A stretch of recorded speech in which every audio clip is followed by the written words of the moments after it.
Sa kanilang pagkikita sa Malacanang, pagpapalakas ng kooperasyon sa iba't ibang larangan ang tinalakay sa pulong ni Pangulong Bongbong Marcos Jr. at Indonesian President Joko Widodo.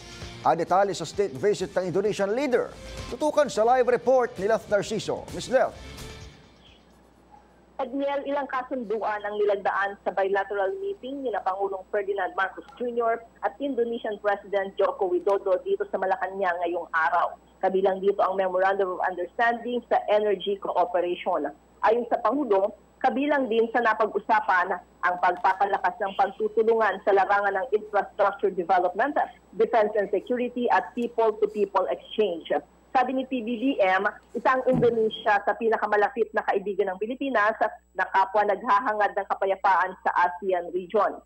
Sa panig ni President Widodo, kumpiyansa itong ang pagbisita sa Pilipinas ay isang konkretong hakbang para mapalakas pa ang iba't ibang areas of cooperation tulad ng political, border security at joint patrols. Kasabay nito, hiningi ni Widodo ang suporta ni PBBM sa pagbili ng bansa ng anti-submarine warfare aircraft para sa Philippine Navy na magagamit sa joint patrols. Aminado rin ang Indonesian President na marami pang kailangang mapahusay sa kooperasyon ng dalawang bansa tulad ng border crossing at border patrol agreement. Nangako naman si Widodo kay Pangulong Marcos na bibigyan ng access sa merkado ng Indonesia ang mga produktong pang-agrikultura ng Pilipinas.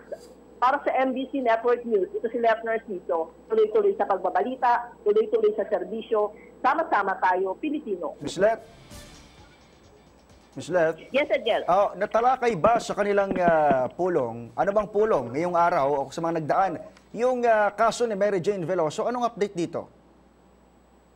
Edniel, dun sa naging bilateral meeting ngayong araw dito sa Malacanang, bago yan ay nabanggit ng Presidente na i-raise niya ulit yung usaping yan kay President Widodo. Pero wala pang update na ibinibigay sa ngayon ng palasyo kung napag-usapan yan kanina.